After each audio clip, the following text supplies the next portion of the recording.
오늘 이야기의 주인공은 70살의 박상우 씨입니다. 그는 바다를 마주한 해안 마을에서 조용히 살아가고 있죠. 은퇴한 지 10년이 넘었고 자녀들은 모두 각자의 삶으로 떠난 지 오래입니다.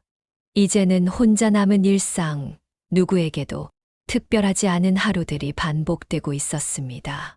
하지만 그런 상우 씨에게도 가끔씩 가슴을 조용히 울리는 순간들이 있습니다. 아무 일도 아닌 일상 속에 문득 그리움이 스며드는 때죠.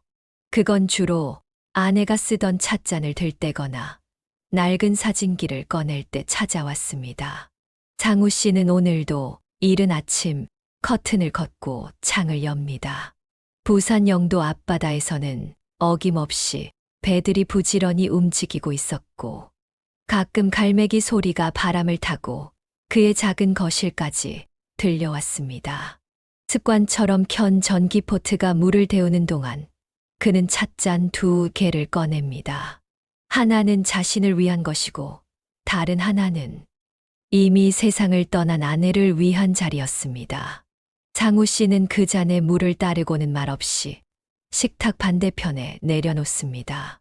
그 자리는 여전히 비어 있었고 앞으로도 채워질 일은 없겠지만 그는 그곳에 아내가 앉아 있다고 믿고 싶었습니다. 그가 아내를 떠나보낸 지는 어느덧 8년. 하지만 그리움은 낡아지지 않았습니다. 오히려 시간이 지날수록 더 선명해지고 있었죠. 한때는 자신이 그리움에 너무 익숙해져 버린 게 아닌가 의심한 적도 있었습니다. 기억 속 아내는 언제나 웃고 있었지만 상우 씨는 그 웃음 뒤에 있던 아픔을 지금에 와서야 조금은 이해할 수 있을 것 같았습니다. 상우 씨의 하루는 단조롭습니다. 아침이면 산책을 나가고 낮에는 도서관에서 시간을 보내거나 필름 카메라를 들고 조용한 풍경을 찍으며 거리를 걷습니다. 사진은 그의 오랜 직업이었고 지금은 유일한 말동무 같은 존재죠. 셔터를 누를 때면 손끝에 감정이 스며들고 그는 말하지 않고도 자신의 하루를 남길 수 있었습니다. 그러던 어느 날 낡은 우편함에 꽂힌 전단지 하나가 그의 시선을 끌었습니다. 은퇴자를 위한 문화센터 강사 모집.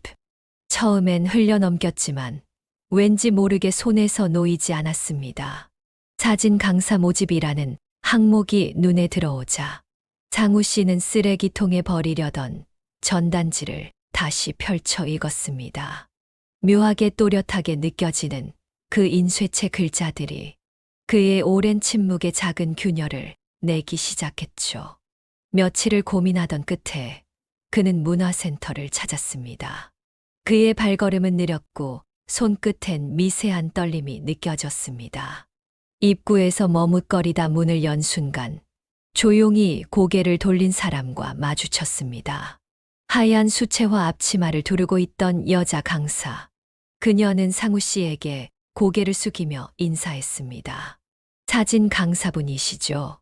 앞으로 자주 뵙겠네요. 그녀의 말에 상우 씨는 오랜만에 입꼬리를 올렸습니다. 그 미소는 낯설고 조심스러웠지만 분명한 변화의 시작이었습니다. 이제 막 아주 작은 균열이 그의 오래된 일상 속에 스며들기 시작한 것이죠. 그리고 그 균열은 머지않아 상우 씨의 삶 전체를 흔들게 될지도 모릅니다. 문화센터의 오후는 언제나 소란스러웠습니다. 어르신들의 웃음소리, 복도 가득한 수강생들의 발소리, 그리고 게시판마다 빼곡히 붙은 다양한 강좌 안내문까지. 그 속에서 박상우는 처음으로 이름표가 달린 강사석에 앉아 있었습니다. 한지연. 그녀의 이름도 목소리도 이제는 조금 익숙해진 느낌이었죠. 지연은 수채화 붓을 정리하면서 상우에게 다가왔습니다. 수채화도 사진도 결국 빛을 다루는 거니까요. 그녀는 그렇게 말을 꺼냈고 상우는 처음으로 낯선 사람이 자신의 세계를 이해하는 듯한 말을 했다는 생각에 가슴이 조금 울렸습니다. 첫 강의 날 상우는 테이블 위에 자신의 오래된 카메라를 꺼내 보여주며 말했습니다. 디지털이 편하긴 해도 이 녀석이 주는 감정이 있어요. 학생들은 호기심 가득한 눈빛으로 그를 바라봤고 상우는 오랜만에 자신이 살아있다는 느낌을 받았습니다. 지연은 그 수업을 뒤에서 지켜보고 있었죠. 수강생처럼 앉아 조용히 메모하며 고개를 끄덕이던 그녀는 수업이 끝난 뒤 상우에게 다가와 말했습니다. 사진으로 사람 얼굴도 찍으세요? 그녀의 물음에 상우는 잠시 고민하듯 웃으며 답했죠. 풍경보다 더 어렵더군요. 감정이 다 보이니까요. 그 대화는 그날 이후로 자연스럽게 이어졌습니다. 같은 시간에 강의실을 사용하다 보니 마주칠 기회는 많았습니다. 퇴근길엔 가끔 센터 근처 카페에서 마주 앉아 차 한 잔도 나눴습니다. 상우는 조심스러웠지만 지연은 담담했습니다. 어쩌면 그녀도 말은 하지 않았지만 오래된 외로움 하나쯤은 지니고 있었을 겁니다. 어느 날 비가 내렸습니다. 카페 창가에 앉아 있던 둘은 잠시 대화를 멈췄습니다. 지연이 말했습니다. 저는 비 오는 날이 좋아요. 우는 게 덜 창피하거든요. 그 말을 듣는 순간 상우는 자신도 모르게 그녀를 바라봤습니다. 그녀의 눈빛은 웃고 있었지만 눈가에 남겨진 주름은 그렇지 않았습니다. 그날 이후 상우는 다시 카메라를 들었습니다. 이번엔 풍경이 아닌 사람을 찍기로 했습니다. 지연은 처음엔 쑥스러워했지만 이내 자연스럽게 웃었고 그 웃음은 필름 위에 고스란히 남았습니다. 사진을 인화한 날 그는 그중 가장 따뜻했던 컷 하나를 조심스럽게 봉투에 담아 문화센터 그녀의 책상 위에 올려두었습니다. 아무 말 없이, 아무 약속 없이. 지연은 그 사진을 발견하곤 말없이 웃었습니다. 그녀는 말하지 않았지만 상우가 그날 이후 조금 더 늦게 퇴근하게 되었다는 것을 알고 있었죠. 그녀 역시 책상 위 꽃 한 송이를 매일 새로 갈아놓는 것으로 답을 대신하고 있었습니다. 그러나 상우는 아직 알지 못했습니다. 이 조용하고 따뜻한 연결이 곧 그들의 삶을 뒤흔들 커다란 물결이 될 거란 사실을요. 사진은 상우에게 늘 풍경이었습니다. 오랜 시간 그는 사람을 찍지 않았습니다. 사람은 움직이고 변하고 감정이 배어 있었기 때문이죠. 하지만 지연은 달랐습니다. 그녀를 처음 찍은 날 이후 상우의 카메라에는 하늘보다 얼굴이 더 많이 담기기 시작했습니다. 문화센터 뒷마당에는 작은 정원이 있었고 거기엔 오래된 벤치 하나가 놓여 있었습니다. 강의가 없는 날이면 둘은 그 벤치에 나란히 앉아 커피를 마시며 대화를 나눴습니다. 계절은 가을로 접어들고 있었고 그들의 거리도 서서히 가까워지고 있었습니다. 지연은 책을 좋아했습니다. 책갈피에는 말라붙은 꽃잎을 끼워두곤 했죠. 그녀는 상우에게 물었습니다. 혹시 아내분 사진도 그렇게 많이 찍으셨어요? 상우는 잠시 말이 없었습니다. 그러다 조용히 고개를 끄덕였죠. 사진보다 기억에 더 오래 남은 얼굴입니다.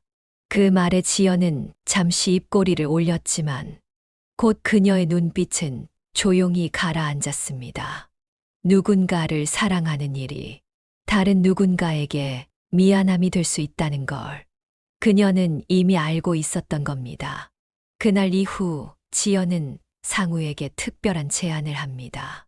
다음 주말 문화센터 야외 출사를 함께 가보자고요. 그곳은 그녀가 젊은 시절 아이들과 자주 가던 바닷가였다고 했습니다. 상우는 그 제안을 거절하지 않았습니다.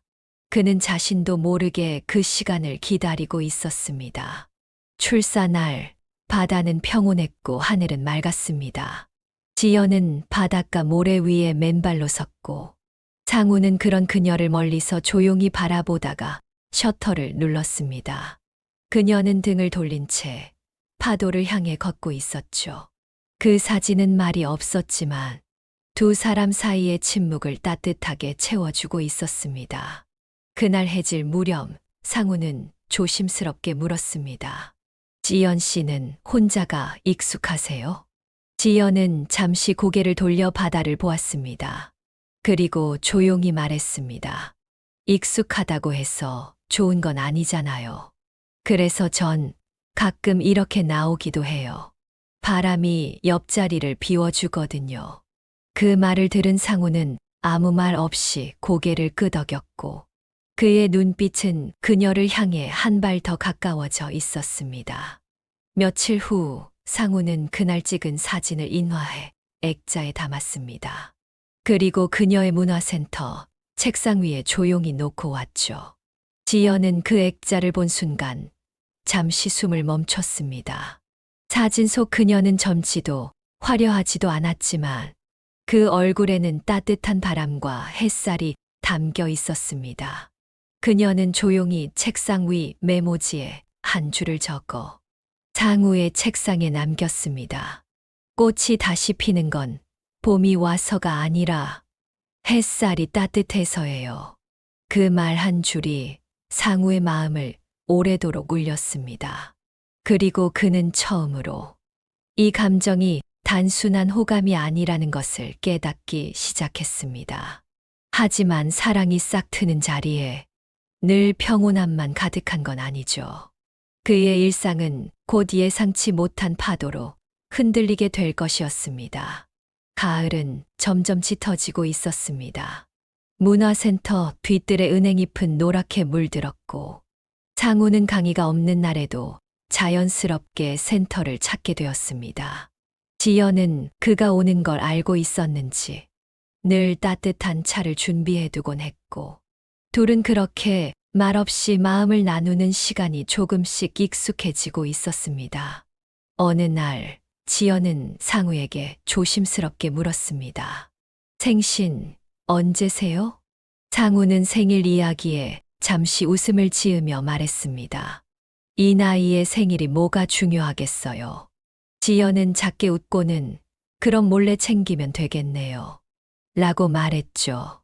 그 말이 어색하지도 가볍지도 않게 들리는 사이가 이미 되어버렸다는 사실이 상우에게는 이상하게 따뜻했습니다. 며칠 후 상우는 문화센터에서 작은 생일 파티를 맞이했습니다. 지연과 몇몇 강사들이 조촐하게 준비한 자리였죠. 초 하나 꽂힌 작은 케이크, 따뜻한 국화차 한 잔, 그리고 지연이 준비한 손글씨 카드. 그 카드에는 이렇게 적혀 있었습니다. 당신의 70번째 가을에 꽃이 다시 피기를 바랍니다. 상우는 말없이 그 카드를 가슴에 넣었습니다. 그 장면을 지켜보던 동료, 강사들 사이에도 둘 사이에 감정이 있다는 것을 눈치채는 분위기가 감돌았죠. 그리고 바로 그 순간이었습니다. 상우의 딸, 박수진이 문화센터 문을 열고 들어섰습니다.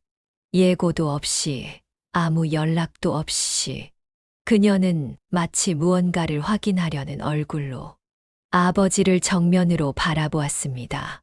수지는 상우 곁에 앉아있는 지연을 발견하자 잠시 멈칫했습니다. 그리고 날카롭게 말을 꺼냈습니다. 아버지, 요즘 여기가 자주 오시던 곳이었네요. 상우는 당황한 얼굴로 수진을 맞았지만 그녀의 시선은 지연에게로 고정돼 있었습니다. 지연은 침착하게 인사했습니다. 안녕하세요. 저는 아버님과 같은 문화센터 강사입니다. 하지만 수진의 눈빛은 차가웠습니다. 강사요. 그런데 왜 아버지 생일을 함께하고 계세요? 그 말에 주변이 조용해졌습니다. 상우는 무엇이라 해명해야 할지 몰라 그저 조용히 시선을 피했죠. 지연은 말없이 조심스럽게 자리에서 일어났습니다. 그리고 조용히 말했습니다. 오늘은 여기까지만 하겠습니다. 실례했습니다. 그녀는 그 자리에서 떠났고 상우는 그녀의 뒷모습을 오래도록 바라봤습니다.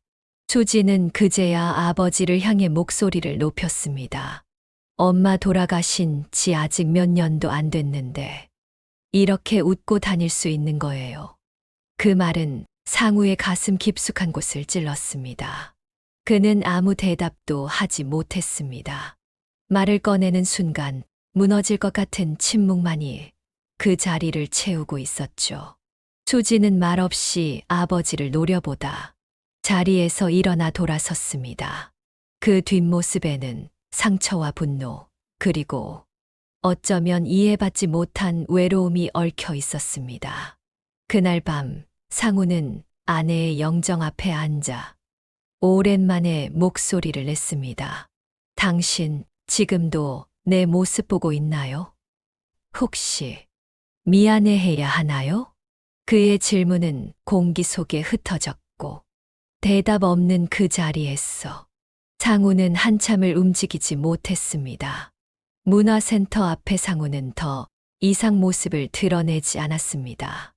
며칠째 연락을 받지 않았고 사진 강의도 조용히 빠졌습니다. 지연은 그의 책상 위에 작은 메모지를 남겨두었습니다. 잘 지내고 계시죠? 가을이 예뻐졌어요. 그 사진 아직도 제 책상에 있어요. 답장은 오지 않았습니다. 상우는 스스로를 깊은 침묵 속으로 밀어넣고 있었고 그 속엔 오래된 외로움과 죄책감이 함께 엉켜 있었습니다. 딸 수진의 말이 마음을 오래도록 짓눌렀습니다. 지연과 나눈 따뜻한 시간들은 이제는 뭔가 잘못된 감정처럼 느껴졌습니다. 아내를 배신한 것 같다는 생각이 머릿속을 떠나지 않았습니다. 그는 카메라를 책상 서랍에 넣고 사진을 멈췄습니다. 산책도 하지 않았고 햇살 좋은 날에도 창문을 닫은 채 그림자처럼 조용히 앉아 있었습니다. 그렇게 시간이 흘러 마침내 상우는 아내의 유품 상자를 꺼내들었습니다. 미뤄왔던 서랍을 열고 사진첩 뒤에 있던 작은 나무 상자를 발견했습니다. 상자 안에는 아내의 글씨로 적힌 편지들이 조심스럽게 정돈되어 있었습니다. 총 51통. 아내가 암투병 중 몰래 써둔 편지들이었습니다. 그는 떨리는 손으로 맨 위에 편지를 펼쳤습니다. 그 안에는 이렇게 적혀 있었습니다. 당신이 이 편지를 읽는 날엔 아마 난 곁에 없겠죠. 그렇다고 이걸 읽고 울지만은 말아요. 이건 눈물이 아니라 사랑을 닮은 기록이니까요. 상우는 편지를 덮고 고개를 숙였습니다. 가슴속이 저릿하게 아려왔고 숨을 쉬는 것조차 조심스러웠습니다. 다음 날 아침 그는 두 번째 편지를 꺼내 읽었습니다. 그 안엔 작고 따뜻한 일상이 담겨 있었습니다. 오늘은 당신이 된장찌개를 끓였겠죠. 소금은 줄이고 파는 많이 넣었을 거예요. 당신 음식은 늘 짜서 내가 물을 더 마셨잖아요. 그것도 그리워질 것 같아요. 상우는 하루에 몇 통씩 천천히 읽어 내려갔습니다. 편지 속에서 아내는 여전히 살아 있었고 그에게 웃고 있었으며 고통 속에서도 그를 걱정하고 있었습니다. 혼자라는 건 익숙해지는 게 아니라 덜 아픈 방법을 찾는 거예요. 그러니 제발 너무 익숙해지지 말아요. 다시 사랑하게 돼도 괜찮아요. 단 한 가지. 그 사람이 당신을 웃게 만들 수 있다면요. 그날 밤 상우는 편지들을 가슴에 안고 책상에 얼굴을 묻었습니다. 오랜 시간 참아왔던 눈물이 조용히 흘러내렸습니다. 그는 울면서 처음으로 자신을 조금 용서하고 싶어졌습니다. 아내는 그에게 슬픔 대신 삶을, 상실 대신 웃음을 남기고 간 사람이었습니다. 다음 날 아침 상우는 오랜만에 카메라를 꺼냈습니다.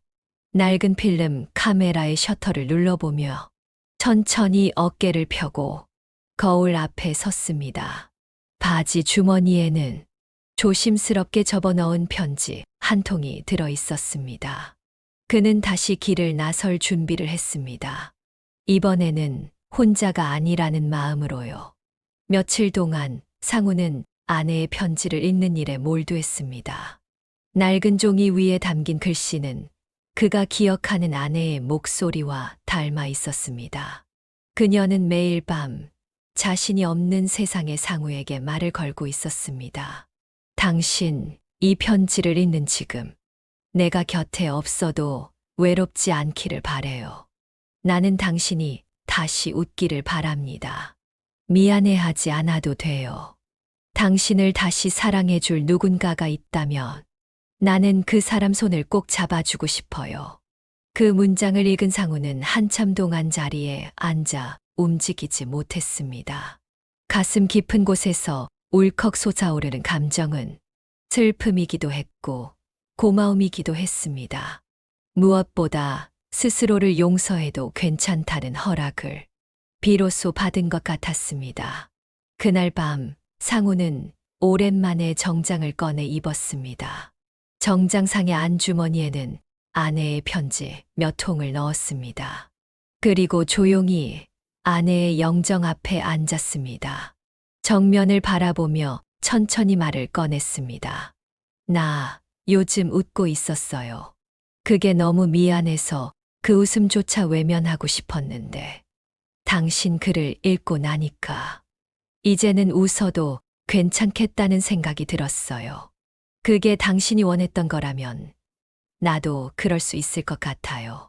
상우는 두 손을 모은 채 눈을 감았습니다.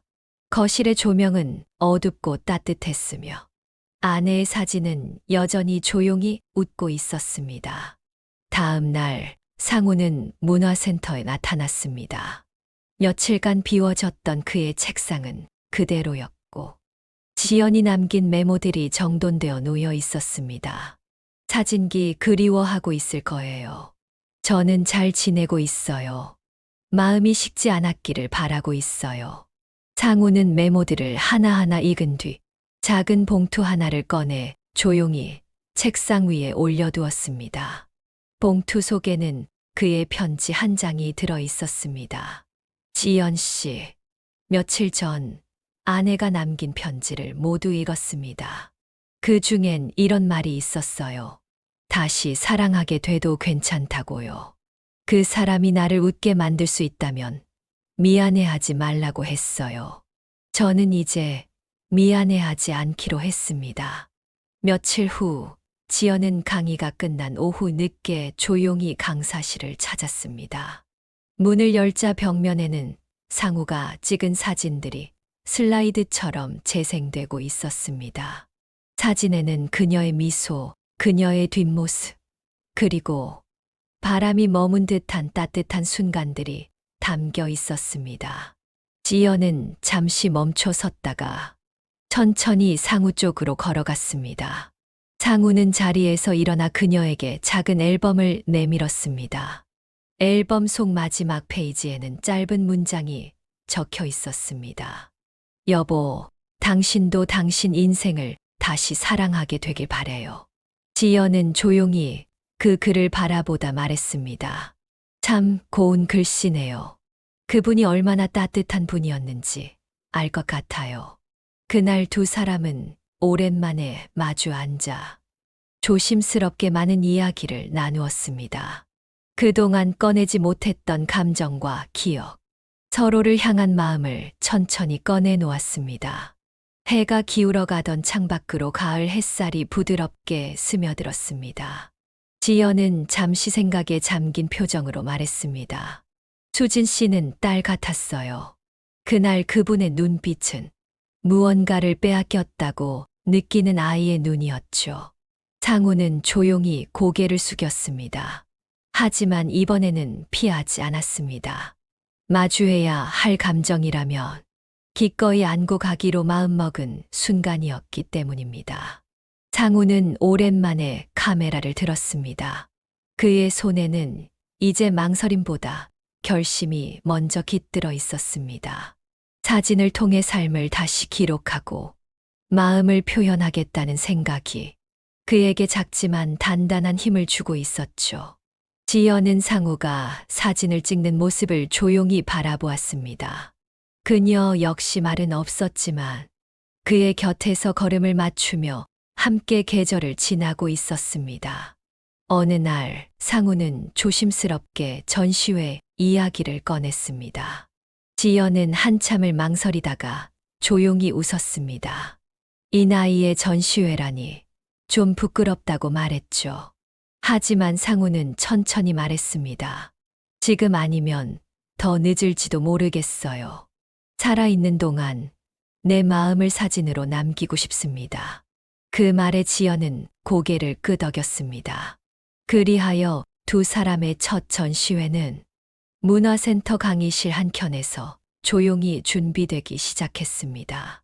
전시 제목은 노을빛 인생 편지와 사진 사이로 정해졌습니다. 사진은 상우가 맡고 지연은 공간 구성과 편지 인용문을 손수 골랐습니다. 아내가 남긴 편지에서 고른 문장들은 사진 아래에 붙일 캡션으로 사용되었고 그것은 사진보다 더 많은 이야기를 담고 있었습니다. 그들은 함께 늦은 밤까지 전시 순서를 맞추고 액자를 걸고 조명을 확인하며 묵묵히 일했습니다. 둘 사이에는 말보다 더 많은 의미가 흐르고 있었습니다. 전시회가 열리던 날, 문화센터 강당은 조용한 긴장으로 가득했습니다. 사진마다 붙은 짧은 문장들은 하나의 이야기가 되어 전시장을 감싸고 있었습니다. 사랑은 한 번 오는 것이 아니었어요. 늦게 핀 꽃이 더 오래 가더라고요. 당신이 웃을 수 있다면 그게 내가 떠난 이유예요. 관람객들은 사진 앞에 천천히 섰고 각자의 표정으로 그 풍경을 바라보았습니다. 누군가는 조용히 눈시울을 붉혔고 누군가는 입가에 잔잔한 미소를 띄었습니다. 상우는 지연의 옆에 조용히 서 있었습니다. 말은 하지 않았지만 서로의 온기가 전해졌고 그 따뜻함 속에서 두 사람은 안정을 느끼고 있었습니다. 그리고 그때 조용히 열린 전시장 입구로 한 사람이 들어섰습니다. 수진이었습니다. 딸은 강당 입구에서 한참을 서 있었습니다. 그녀는 들어갈까 말까 고민하는 듯 손을 조심스럽게 움켜쥐고 있었습니다. 지연이 먼저 그녀를 발견했고 상우는 그 시선을 따라 문 쪽을 바라보았습니다. 딸과 눈이 마주친 순간 상우는 천천히 걸음을 옮겼습니다. 수지는 조용히 말했습니다. 전시 혼자 준비하신 거예요. 상우는 고개를 저으며 말했습니다. 아니야. 함께 했어. 지연 씨랑. 그리고 너희 엄마 편지랑도 함께였어. 수지는 대답하지 않았습니다. 다만 조용히 전시장을 향해 걸음을 옮겼습니다. 사진 하나하나를 바라보는 그녀의 시선은 어디론가 조용히 가라앉아 있었습니다. 그녀는 한 장의 사진 앞에서 발걸음을 멈췄습니다. 그 사진은 지연이 바다를 향해 걷고 있는 장면이었고 그 아래 붙은 문장은 이러했습니다. 당신이 다시 사랑하게 되기를 바랍니다. 그게 제가 가장 바라는 일이에요. 수지는 오랫동안 그 문장을 바라보았습니다. 눈을 감고 고개를 살짝 들며 마음 깊은 곳에 무언가를 받아들이려는 듯 보였습니다. 지연은 멀리서 그 모습을 지켜보다가 조심스럽게 그녀 곁으로 다가가 말을 건넸습니다. 수진 씨, 이건 당신 어머니의 글이에요. 처음에는 저도 받아들이기 힘들었지만 읽을수록 사랑이라는 게 얼마나 넓은지 알게 되더군요. 수지는 말없이 고개를 끄덕였습니다. 그 짧은 반응은 말보다 더 많은 것을 의미하고 있었습니다. 상우는 그 장면을 바라보며 조용히 숨을 내쉬었습니다. 전시장을 감싸는 햇살은 부드럽고 따뜻했습니다. 그날 세 사람은 비로소 같은 공간에서 같은 마음으로 하나의 계절을 마주하고 있었습니다. 전시회는 예정된 마지막 날을 맞이했습니다. 하루하루 관람객은 많지 않았지만 사진 앞에 멈춰 선 사람들은 길게 머물렀고 조용한 숨결로 눈빛을 나누고 갔습니다. 상우는 전시장 한쪽 의자에 조용히 앉아 있었습니다. 그는 모든 사진을 이미 수없이 봤지만 오늘따라 유독 하나하나가 다르게 다가왔습니다. 지연이 찍힌 사진, 바다 풍경, 그리고 아내의 문장들. 그는 눈을 감고 조용히 속삭였습니다. 이제야 겨우 나답게 살아보는 것 같소. 당신이 허락해준 그 인생을 내가 잘 받아 안고 있는 것 같소. 지연은 입구 쪽에서 관람객을 맞으며 잔잔한 미소로 응대하고 있었습니다. 그녀의 옆에는 수진이 함께 서 있었습니다. 며칠 전 전시회를 찾은 이후 수진은 무언가 달라져 있었습니다. 그녀는 더 이상 눈빛을 피하지 않았고 지연을 낯선 사람처럼 대하지 않았습니다. 수진은 지연을 향해 조용히 말했습니다. 아버지 곁에 누군가 있어서 저도 좋아요. 사실 처음엔 도망치고 싶었어요. 근데 엄마 편지를 읽고 나니까 그 마음이 어땠을지 조금은 알겠더라고요. 지연은 수진의 말을 끝까지 듣고 말없이 고개를 숙였습니다.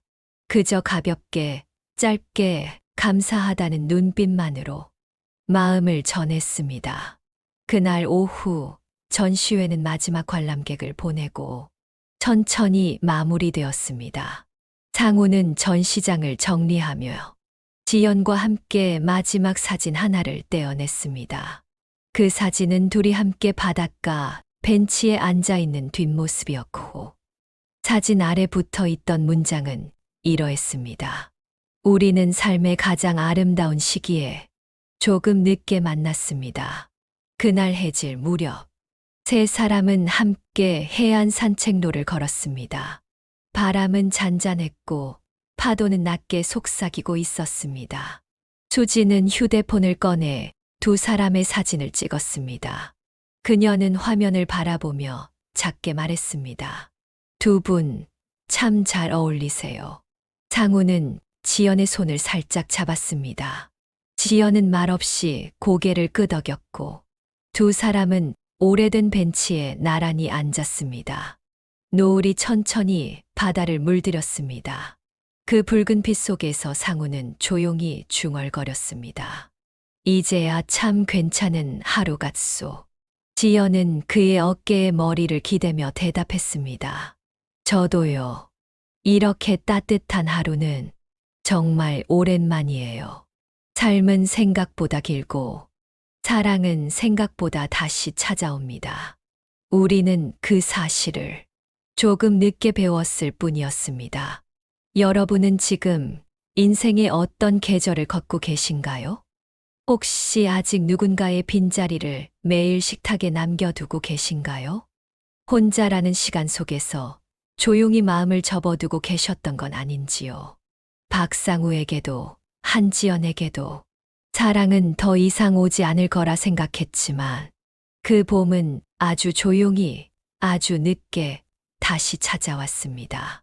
사랑은 누가 허락하지 않아도 내 마음이 받아들이는 순간 피어나는 거겠죠. 혹시 지금 누군가를 생각하고 계신다면 그 마음 놓지 마세요. 여러분의 이야기도 댓글로 들려주세요. 그 이야기가 누군가의 용기가 될 수 있습니다. 오늘도 함께 해주셔서 감사합니다. 구독과 좋아요로 마음을 전해주신다면 다음 이야기에서 다시 찾아뵙겠습니다. 여러분의 늦은 봄을 진심으로 응원합니다.